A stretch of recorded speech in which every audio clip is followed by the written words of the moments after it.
예, 말씀을 드리겠습니다. 우선 이번 태풍 흰남노하고 남마돌 피해로 인해서 피해를 입은 피해 주민, 또 기업, 또 모든 분들께 위로의 말씀을 드립니다. 아울러서 태풍 피해 복구에 헌신적으로 노력해 주시고 있는 우리 자원봉사자, 또 기관단체 우리 관계자 여러분, 군인, 경찰, 소방, 공무원, 공사 관계자 모든 분들께도 감사의 말씀을 드립니다. 우선 태풍 어제 지나간 그 남마돌은 일부 농작물 피해 외에는 다행히 피해를 입히지 않았습니다. 그러나 지난번에 피해를 준 우리 태풍 흰남노 피해가 워낙 커서 흰남노 위주의 피해 현황과 복구 현황, 또 안전도시 종합계획 이런 부분들을 말씀을 드리도록 하겠습니다. 우선 흰남노 전체 피해 규모 복구 현황은 우리 언론인 여러분께서도 많이 아시지만은 인명 피해가 사망 10분, 또 2명의 부상자가 발생했습니다. 그간에 장기면 두 언니의 실종자로 집계되어 왔던 분의 시신이 15일 날 울산에서 발견되었고 본인하고 일치를 했습니다. 그래서 사망자가 10명입니다. 이재민은 최대 1000여 명까지 갔지만은 현재 13개소에 173명이 있습니다. 공공시설 피해는 교량 2개소 붕괴를 비롯해서 현재 1850건의 피해를 받습니다. 현장을 다녀보신 언론인 여러분들께서 느끼셨겠지만은 요즘 이번 흰남노의 피해 특징은 피해의 큰 피해를 입었는 지역의 하천이 제방이 연이어서 쭉 붕괴 또는 유실되든지 또 이렇게 뚫린 제방이 쭉 이렇게 곳곳에 아주 거의 붕괴 수준에 아주 다발해 있는 것이 특징입니다. 보통 그 폭우에 의하면은 제방이 한두 곳에 붕괴되고 마는데 이번에는 거의 수십여 곳이 한 개 제방마다 다 그런 특징으로 저희들은 또 분석을 하고 있습니다.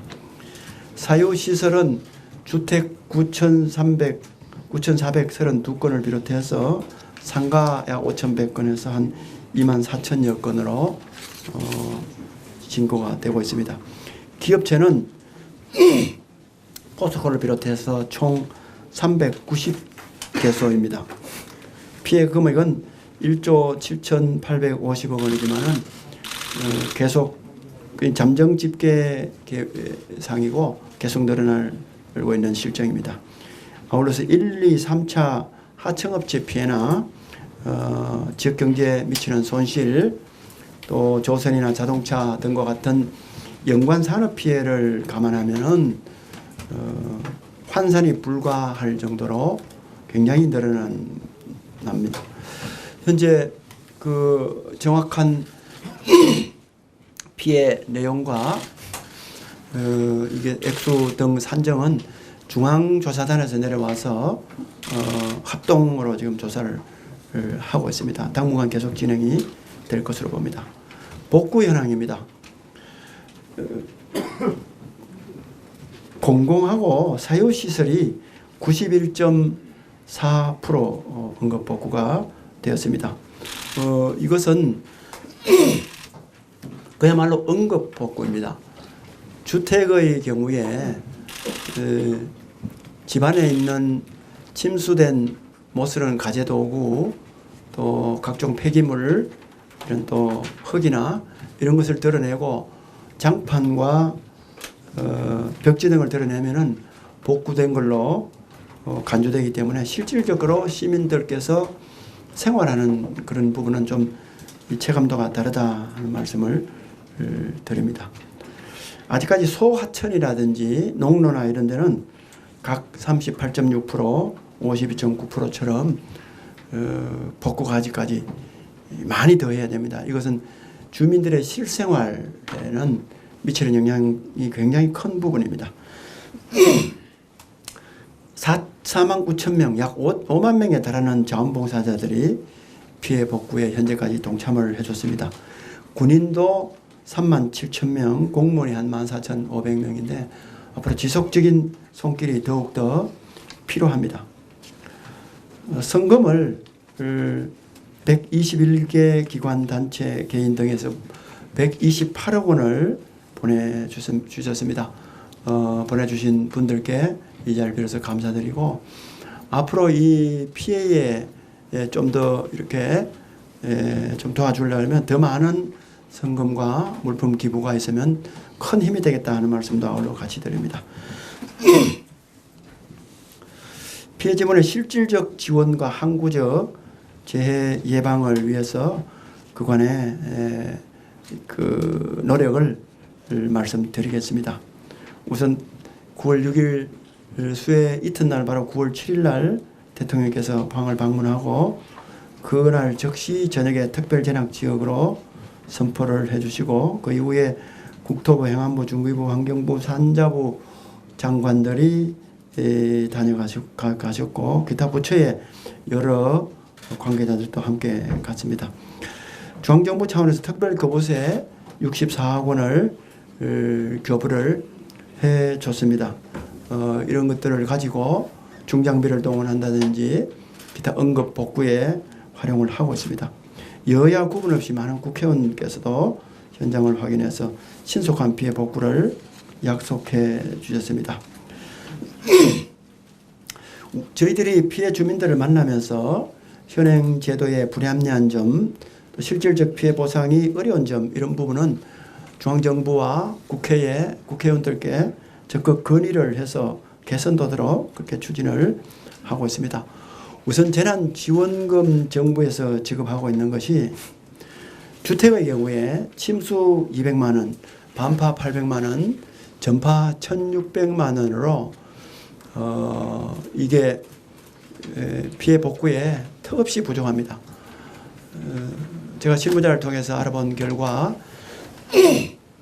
주택 20, 30평 기준으로 장판하고 도배하는데 재료값만 100여만 원이 들어가는 것으로 파악이 됐습니다. 인건비를 포함했을 경우에 200만 원이 상회할 수도 있습니다. 그러면 침수 기준 200만 원이 얼마나 적다는 것을 알 수가 있습니다. 전자기기라든지 여러 가재도구나 이런 것들을 생각하면은 피해 복구에 너무나 부족하고 그렇습니다. 그래서 저희들이 중앙정부에 도에서도 마찬가지고 적극적으로 건의를 해서 최소한 배 이상 올려라. 배 이상 올려도 부족하다. 예를 들어서 뭐 침수 같은 경우에 현행 200만 원에서 400 이상, 또 반파 같은 경우에 800에서 2,500 이상, 전파 같은 경우에 1,600에서 5,000 이상으로 올려도 부족한 편이다. 이렇게 지금 저희들이 건의를 하고 있습니다. 물론 이제 재해구호협회나 이런 데서 지급하는 그 의원금 이런 것은 별도입니다. 소상공인에 대한 지급도 상가 같은 경우에 현재 없습니다. 다만 도재해구호기금으로 200만 원까지 줄 수가 있기 때문에 그게도 플러스해서 국비와 도비와 우리 시비를 포함해서 줄 수 있는 방안들을 적극적으로 강구해달라고 건의를 하고 있습니다.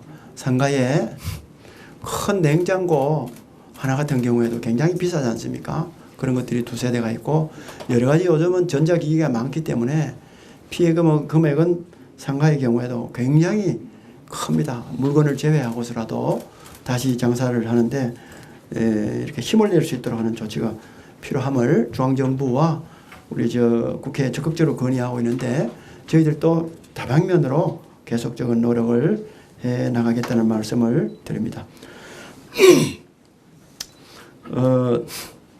우선 이 주택 재난지원금에 대해서는 선지급도 일부 해나가고 있습니다. 9월 14일부터 시작해서 침수주택에 대해서 200만 원씩 우선 지급을 해 나가고 있습니다. 또 아울러서 공동주택의 변전시설이라든지 이런 실질적인 그 주민생활과 밀접한 부분에 대한 것은 정부나 공사, 한전이라든지 이런 데서 좀 적극적으로 지원할 수 있도록 그렇게 하거나 나중에 항구적 복구를 위해서 현재 우리 공동주택에 지원할 수 있는 그런 그 조례의 근거를 한도를 높이도록 1억에서 5억으로 높이도록 하는 조치도 의회와 함께 협의 중이다 하는 말씀을 드립니다. 그 기업체가 굉장한 피해를 많이 받기 때문에 개별적으로 피해 금액이 굉장하고 차액도 많이 납니다. 근본적인 보호의 틀, 보존의 틀을 마련하기 위해서 산업위기 선제 대응지역 지정을 경상북도와 함께 노력을 하고 있습니다. 여태까지 산자부 장관이나 또 국회 여야 국회의원들 통해서 꾸준히 건의를 하고 있고 관련 서류가 지금 준비 중에 있기 때문에 내주 중에 서류를 산자부로 제출할 예정입니다. 그러면은 산자부에서 한 1개월 이내에 심의해서 지정하지 않을까 이렇게 예상을 하고 계속 독려를 하고 있습니다. 총 선제 대응 지주로 지정되면은 저희들이 제출한 서류에는 26개 사업에 1조 3천억 원의 지원이 되도록 그렇게 건의를 하고 있습니다.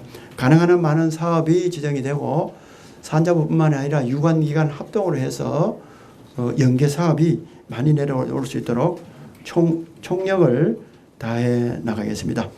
이렇게 해서 기업들이 재정적 혜택 또 제도적 지원 이런 것들이 내려와야 다시 사기를 내서 각종 장비도 갖추고 또 새롭게 시작을 할 수 있을 거라고 생각을 합니다.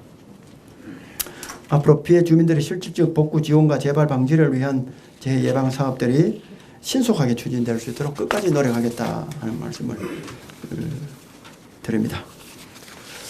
다음은 안전도시 종합 계획과 관련해서 필요성과 또 흰남노 사례를 분석한 계획을 세울 수밖에 없었던 그런 이유 등을 말씀을 드리겠습니다. 지금 기후변화 시대에 재난이 더욱더 강력해지고 있습니다.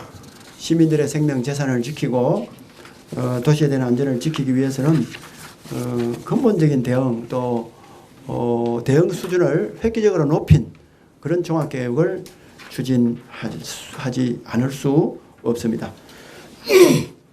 재난의 양상이 기후변화 때문에 더욱더 강력해지고 예측 불가능한 수준으로 변화를 가져오고 있습니다. 전 세계 역시 마찬가지입니다. 재난이 급증하고 그 피해 규모가 상상할 수 없을 정도로 늘어나는 것은 세계적인 현상입니다.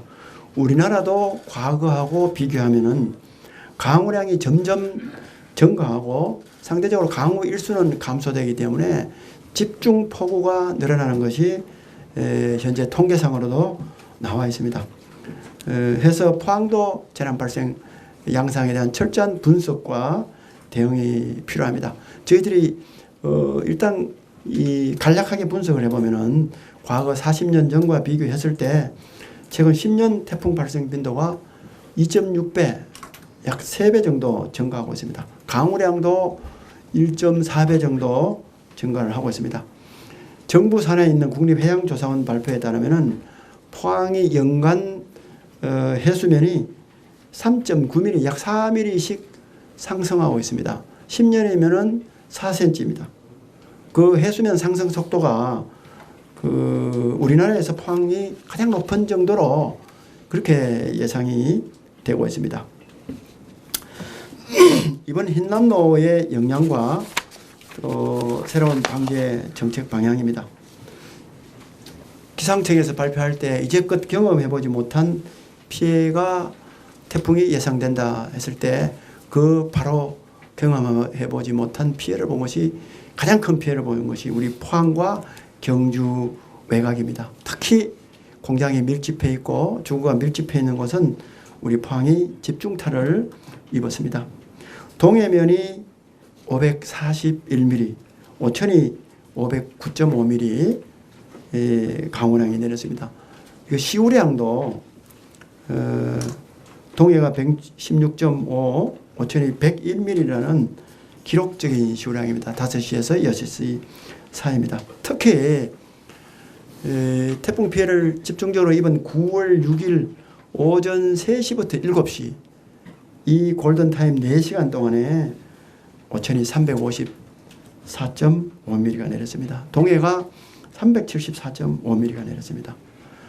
포항 기상관측소 확률 강우량으로 비교했을 때 이 4시간 강우량은 포항의 500년 빈도인 189.6mm를 2배 가까이 상회한다는 그런 내용이 있습니다. 이것은 곧 천재지변이었다 하는 것을 밝혀주는 것이라고 생각합니다. 거기다가 만조 수위가 원래 37cm로 예보가 되었는데 실제 오전 6시에서 7시 사이 만조가 최고가 142mm였습니다. 1m 이상 더 실적 조위가 높아서 더구나 거기다 플러스 파도로 생각하면은 바닷물이 높아진 가운데 강물이 바다로 차고 나가지 못하는 오히려 역류 현상을 일으키기 때문에 피해를 더욱더 상류적으로 키웠다. 이렇게 저희들은 분석을 하고 있습니다. 98년도에 태풍 예니가 왔습니다. 태풍 예니의 특징은 시내의 경우에 2일간 강우량이 611mm였습니다. 여기에서 최대 시우량이 시내가 92.7mm였습니다. 오천이 최대 시우량이 59mm였습니다. 그저께 포스코에서 611mm였다고 포항시 전체인 것처럼 그렇게 민주당 국회의원 왔을 때 발표하는 것을 봤는데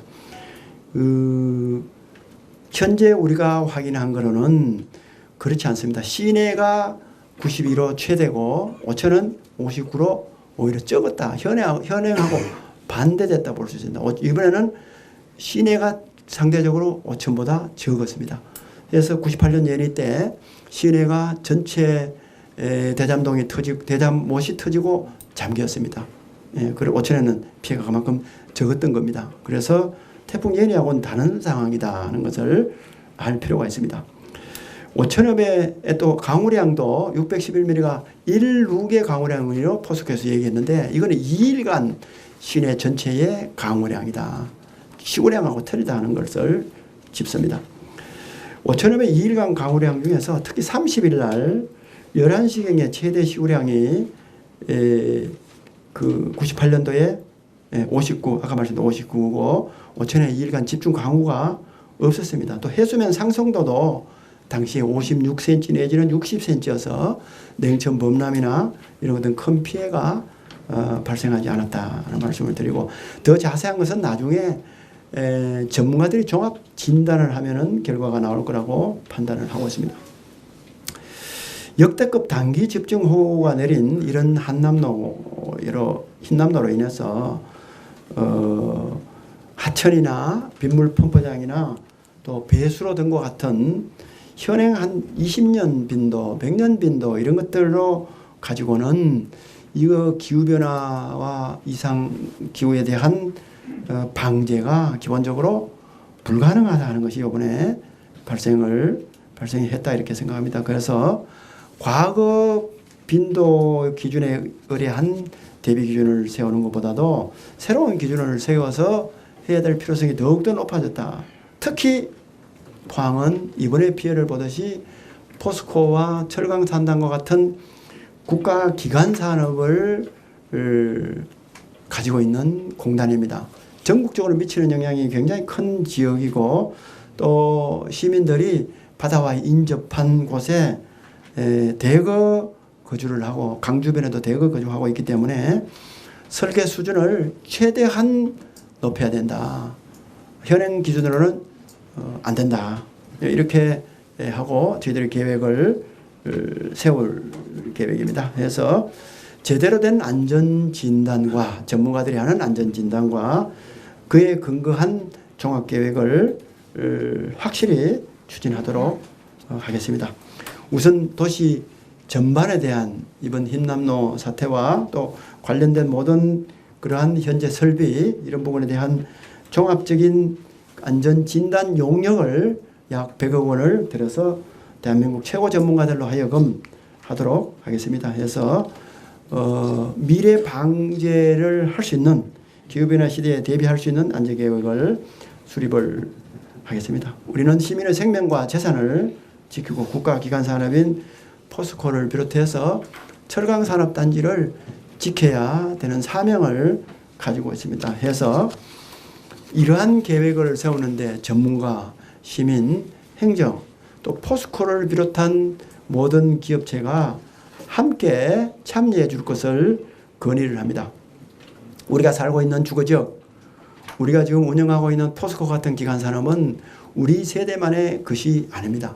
다음 세대가 이어받고 더 발전시켜 나가야 되기 때문에 우리는 그것을 튼튼히 함께 힘을 합쳐서 할 필요가 있다 이렇게 생각합니다.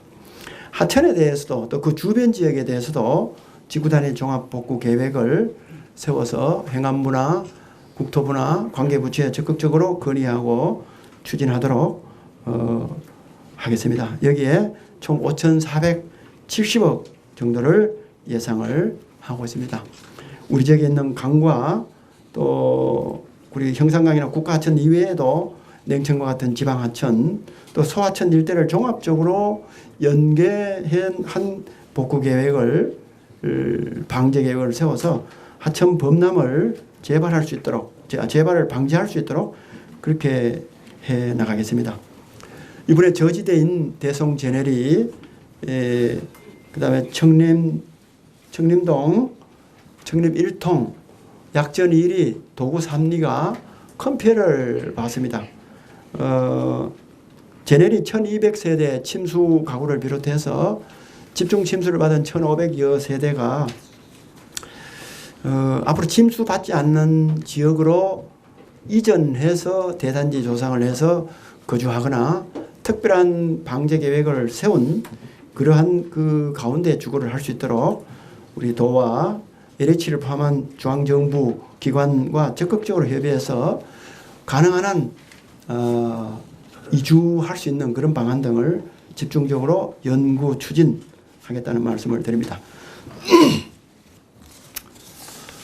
이번에 특징이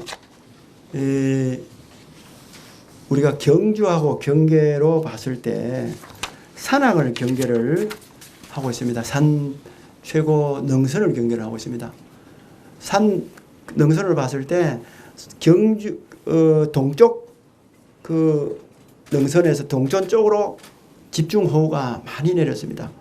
서쪽까지 만약에 내려서 경주 지역에 강우량이 급증했으면은 우리가 형산강에 홍수경보가 몇 차례 내렸습니다만은 형산강이 범람했을 가능성을 배제할 수 없다. 이렇게 저는 지금 염려를 하고 있습니다. 실질적으로 그에 대한 대비도 했었습니다. 해서 이 우리가 방제 계획을 세울 때 획기적인 방제 계획을 세우지 않으면은 안 되겠다 이렇게 생각합니다. 서울에 강남이 장기니까 대배수로 터널을 만들겠다고 했습니다. 또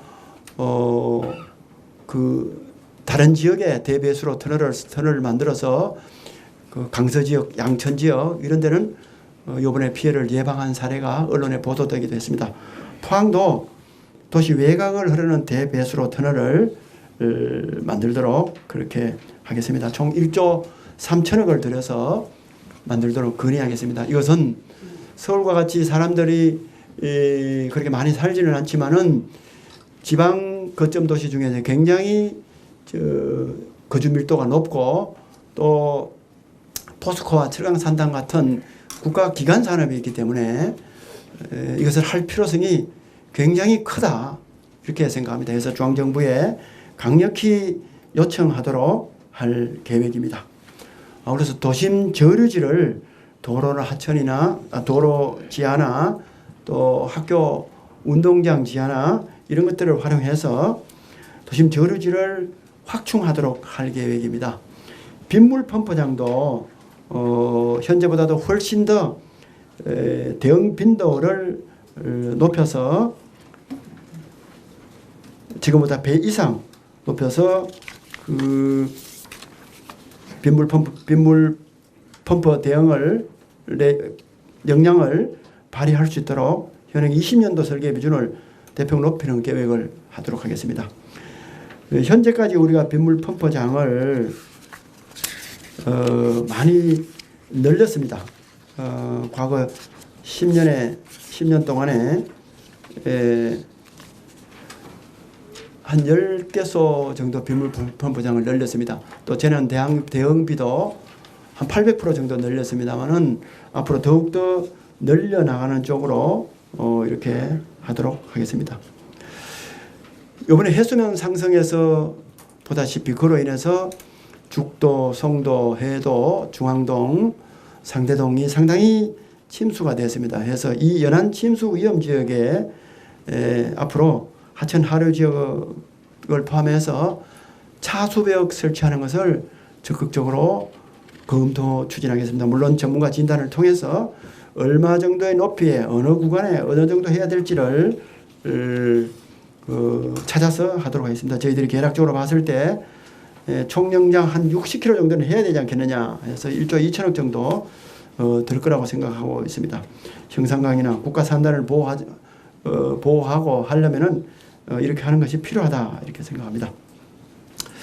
이런 것을 종합적으로 추진하는 전문가들로 구성된 안전도시위원회 전문자문단 구성을 해 나가겠습니다. 해서 기후변화 방제대책 또 도시안전계획을 적극적으로 하는 뒷받침 기구를 만들어 가겠습니다. 재난지원금 등과 같이 현실에 맞지 않는 피해 구제 제도를 개선하기 위해서 지속적으로 관련 법령 개정, 제도 개선, 중앙정부의 정책 개선 이런 부분을 계속 추진을 하고 전반적인 이 도시 안전 기준을 강화하는 예를 들어서 지하 주차장에 차수벽을 설치한다든지 침수 취약 지역에 예방 시설을 설치하는 것을 의무화하는 그런 안전 기준을 강화하고 공동주택 등의 재난 대응 사업 지원을 늘려나가는 것을 적극적으로 검토하도록 하겠습니다. 아울러서 포항이나 울산이나 부산 등과 같은 기후위기에 취약한 해안 도시에 대해서도 방제 사업을 국가가 적극적으로 지원해나 하는 이유를 연대해서 설명하고 이렇게 할 수 있도록 하고 관련 특별법 제정도 적극적으로 건의하겠습니다. 이 안전도시 추진 로드맵은 올해하고 내년까지 종합계획을 수립 용역을 하고 내후년 2023년부터 25년 사이에 초기 관련 필요한 추진을 하도록 하겠습니다. 또 중장기적으로 2025년, 2035년까지는 우리 최대한 국가에 어필해서 국비를 반영을 하고 필요하면은 우리 지방채 발행을 해서라도 시민 안전을 위해서 또 산업단지 안전을 위해서 우리 지역의 국회의원을 비롯한 또 도지사를 비롯한 모든 정치인들과 함께 해 나가겠다 하는 말씀을 드립니다. 시민 여러분, 더 이상 수해로 인해서 우리 지역의 인명피해나 국가적인 피해가 올 수 있도록 해서는 안 된다고 생각합니다. 지역경제와 산업이 더 이상 재난으로 돌이키기 힘든 타격을 입고 국가경제에 타격을 입히지 않도록 우리가 모두가 함께 노력을 해야 한다고 생각합니다. 운의 재난을 맡길 수가 없습니다. 앞으로 반복되는 것에 대비해서 적극적인 대응 수준을 높여서 우리 시민의 생명과 재산, 국가기관산을 지키기 위해서 안전도시 종합계획 추진 등 모든 노력을 다해 나가겠다 하는 말씀을 드립니다. 다음에는 도면을 보고 한번 또 제가 말씀을 다시 또 드리겠습니다.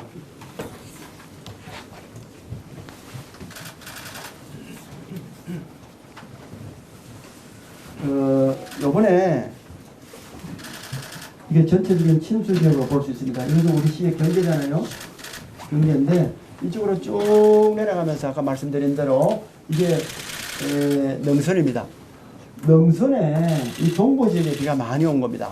동부 지역에 이쪽에 지금 그중에 특히 형산강 이남이 많이 왔지 않습니까? 경주는 이 능선 동부 쪽으로 한 210 얼마인가 온 걸로 알고 있습니다. 그래도 이 형산강이 아까 말씀드린 대로 한 2m 정도밖에 여유가 남지 않을 정도로 홍수 경보가 있었습니다. 여러분 경주에 비가 더 내렸으면 어떻게 됐겠습니까? 제가 이 9월 6일 날 태풍이 있었는데 9월 5일 날 아침에 해병 사단장을 포함한 유관 기관장 조찬 회의를 하면서 해병대는 보트를 출동 대비해 주시오. 보트에 누가 탈 것이고 지휘자가 누구고 작전 이동로가 어디까지인지를 다 검토해서 출동하면 바로 출동하도록 대비를 해주세요. 이렇게 요청을 했습니다. 소방에도 마찬가지입니다. 그것은 그 기상청의 기상을 예보로 봤을 때 흰남노와 같은 사태가 많이 미쳐서 형산강 범람도 배제할 수 없다. 그럴 경우에 우리 도심 중앙에 있는 많은 시민들의 안전이 문제되기 때문에 군을 동원해서라도 구조하고 해야 되겠다는 그런 만에 하나 0.1%의 계획을 그렇게 했던 것입니다. 다행히 형산강이 범람하지 않았습니다. 그러나 장기적으로 봤을 때 우리 이 형산강과 그 다음에 우리 저 대송 제네리가 큰 피해를 받지 않습니까? 기성천, 그 다음에 특히 냉천, 또 동해의 지바오천 이런 것 등 전체를 고려한 대배수로 터널을 만들어야 된다는 겁니다. 이 형산강으로 내려갈 수 있는 물을 줄이기 위해서 그 산에서부터 내려올 수 있는 물을 줄이기 위해서 대배수로 터널을 전문가들과 용역하에 적정한 지점에 해서 우회로 빼서 형산강의 유입 수량을 줄여가겠다는 겁니다. 또 북쪽으로도 우리 쪽에 산들이 많이 있기 때문에 대배수로 터널을 형산강 강물을 일부 빼는 것과 함께 이 산악지역으로 내려와서 결국은 이 도심을 침수될 수 있는 물을 우회에서 뺄 수 있는 북쪽의 대배수로 터널도 하나 다 만들어서 국가 기관 산업과 많은 사람이 거주하고 있는 이 지역 또 도심 중앙을 보호하는 그러한 기능을 적극적으로 할 수 있도록 해 나가겠다 하는 말씀입니다. 유물터널을 이렇게 만든다는 겁니다. 그 다음에 이것은 다른 지역에 만들어져 있는 차수벽입니다. 강둑을 높이든지 이 차수벽, 이동 차수벽이라도 만들어서 우리 해안가, 그 다음에 우리 각종 우리 지역에 많은 하천 주변 범람이 예상될 수 있는 지역에 만들어 나가도록 그렇게 하도록 하겠습니다. 저희들은 이렇게 되는 겁니다. 도로 밑이라든지 학교 밑에 지하에 저류조를 만들어서 강으로 유입될 수 있는 걸 줄이고 나중에 그 가지고 있다가 우리 여러 가지 건기에 함께 활용할 수 있도록 그렇게도 할 계획입니다. 항사댐도 적극적으로 건의하겠습니다. 항사댐을 만드는 이유는 결국은 하루에 집중 강우가 있을 거에 대비해서 하루에 흘러나가는 통수량을 줄이기 위한 것입니다. 여러분 오천에 냉천을 가보셔서 아시겠지만은 오천이 쭉 이렇게 흐르다가 우리 냉천에서 급격하게 우측으로 끊깁니다. 그리고 하천폭이 줄어듭니다. 여기에 원래는 강물이 이렇게 포스코를 이렇게 거의 직진하다시피 이렇게 갔습니다만은 우리가 산업단지를 만들어야 되니까 이렇게 우회로 만들면서 강폭도 좁아졌습니다. 여기에 해수면이 1m 이상 올라갔으니 여러분은 어떻게 됐겠습니까? 이 해수물은 올라오고 강물은 이렇게 빠져나가지 못하고 내려가니 또 여기에서 부딪히니 어디로 넘어가겠습니까? 또 부딪히는 힘이 위로 상위로 올라오니까 어디로 넘어가겠습니까? 범람할 수밖에 없는 기후변화에는 그런 상황이다. 그래서 기본적으로 이렇게 빼지 않으면은 근본적인 대책이 될 수 없다. 차수벽도 우리 시가 만들어놓은 것과 함께 아울러서 기업에서도 포스코나 여러 군데에서도 필요하면은 차수벽이나 이런 것을 적극적으로 설치를 해야 한다. 과거의 형상과학에 대한 대책은 많이 강구됐지만은 이쪽이나 이런 부분에 대해서는 수차례 그러한 내부 건의가 있었지만은 매몰 비용이라는 인식이 있어서 그런 것들이 실행이 안 되는 걸로 알고 안 되는 것으로 저는 듣고 있습니다. 해서 차제에 그러한 것들을 더욱더 기업 계계별로 강화를 하고 아울러서 안전도시 종합계획을 세울 때 기업과 우리 지역 주민과 행정과 전문가가 함께 의논을 해서 안전하게 만들어 나가는 노력을 같이 합쳐야 된다 하는 말씀을 드립니다. 이것으로 제 설명을 마치도록 하겠습니다.